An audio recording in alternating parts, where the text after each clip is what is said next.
አንድ ቀን ብሔራዊ ቲያትር አካባቢ ሰው ቀጥሬ ቡና እየጠጣው አንድ ጋዜጣ አዟሪ ፊት ያስቀምጠውን ጋዜጣ ገለጥ እያደረግኩ አያለው። ድንገት የኪነ ጥበብ አምድ ላይ የጋዜጣውን ገጽ ግማሽ የሞላው ስዕል ጋር ተፋጠጥኩኝ።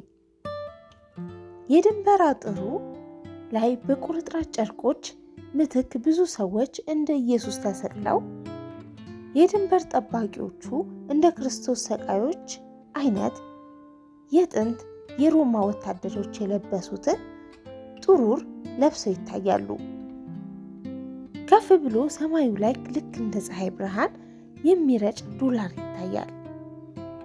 አይኔን ወደ ርዕሱ አቃበስኩኝ።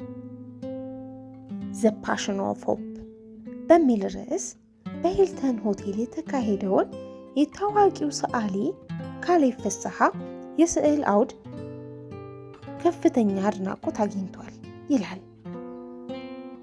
ዝቅ ብሎ ጋዜጠኛ ይጠይቃል።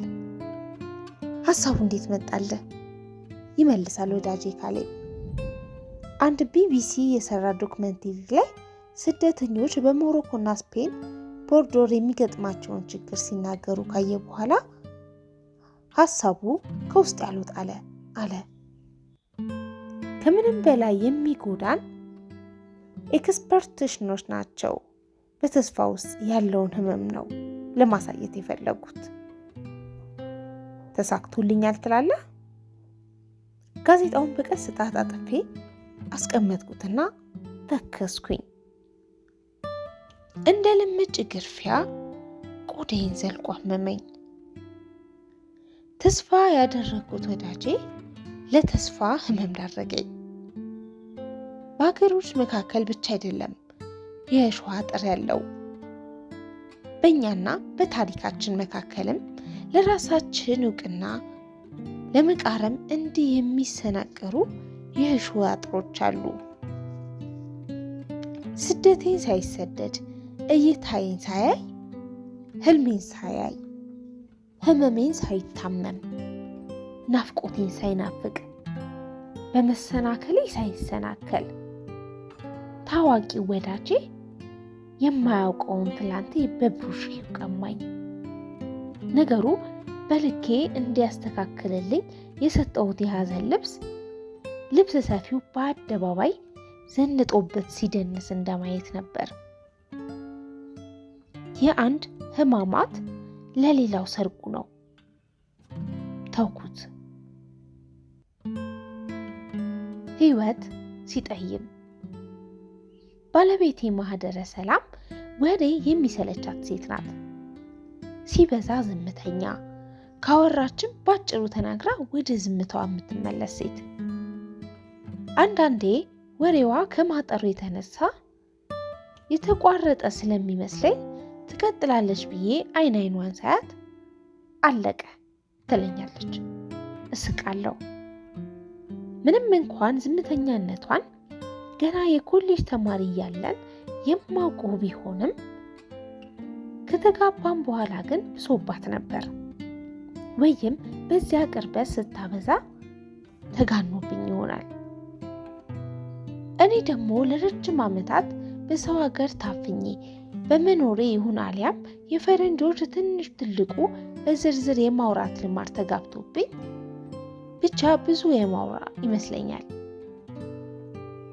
የእርሷ ዝምተኛነት የበለጠ ወሬኛነቴን ያጋንነውና ብቻዬን የምኖር እስኪመስለኝ አንዳንዴ የራሴ ድምፅ ያስተጋባብኛል። አለ አይደል በጨለማ ውስጥ ለሆነ ሰው እያወራን ድምፁ ሲጠፋብን ተኛ እንዴ እንደምንለው አይነት።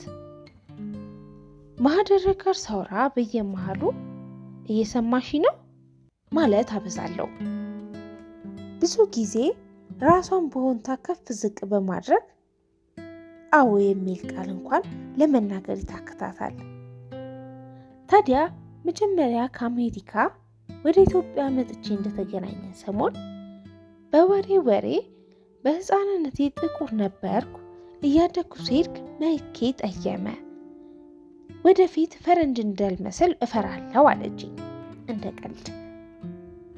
እንዲያው ያን ያህል ቁም ነገር ሆኖ ሳይሆን አባባሉ የራሴን ሕይወት የሚገልጽ መስሎኝ ነበር ያኔ። ብዙ የጠቆረ የስደት ጊዜያትን አሳልፌ በስተመጨረሻ ሕይወት መልኳ እየጠየመኝ ነበር።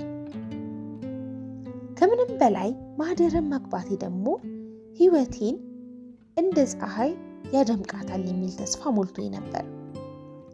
መቼስ ለሕይወት ተምሳሌት ካደረግነው መጠየም በመጨለምና በመንጋት መሃል ያለ መካከለኛነት ምሳሌውና ፍጹም ደስተኛ ነበር። ግን ደግሞ ከተጋባም በኋላ ከዚያ ሁሉ መራር የስደት ታሪክ ሳገግም ነው መሰል አንድ ጥያቄ በውስጤ ሳይፈጠር አልቀረም። እነዛ ጥያቄዎች ቀደም ሲል በቸልታ ያለፍኳቸው ቢሆንም እየቆየ ይከነክኑኝ ጀመር። ብዙ የማይገቡኝ ነገሮች አሉ። ከድሮም ግድ ካልሆነብኝ በስተቀር የሕይወትን ምስጢር ካልመረመርኩ ብዬ ችክ እምል ሰው አይደለሁም። ያልገባኝ ነገር እንደ ትልቅ ቋጥኝ ዞሬው አልፈዋለሁ። አላሳልፍ ካለኝ ወደ ኋላ እመለሳለሁ። ንዝንዝ አልወድም። በስራ ቦታዬም ይሁን የትም ሰዎች ጋር በገባኝ ባልገባኝ ጉዳይ ክፉ ነገር ከተናገርኩ ከቀኝ ጆሮዬ ከፍ ብሎ ጨምድዶ የሚይዝ ራስ ምታት ይነሳብኛል።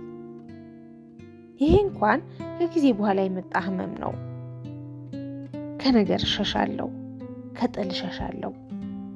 ሰላም፣ ሳቅና ጨዋታ ብቻ እወዳለሁ። ግን ሁልጊዜ ፋሲካ የለም። አንዳንድ ጉዳይ ቢሸሹትም የማይሸሽ ነው። ለምሳሌ ይሄ የባለቤቴ የማህደረ ሰላም ነገር። በሕይወቴ ስኬት ከምላቸው ታላላቅ ጉዳዮች አንዱ ትዳር መመስረቴ ሲሆን በተለይ ማህደረን ማግባቴ ስኬትን ከፍ ያለ አድርጎት ነበር። ፈጣሪ በምን ተአምር ጠብቆ ለእኔ እንዳስቀምጣት በግርም ታስባለሁ። መታበይ እንዳይመስልብኝ ባልነግራትም ገና ያኔ የንግድ ስራ ኮሌጅ እያለ ነበር የወደድኳት።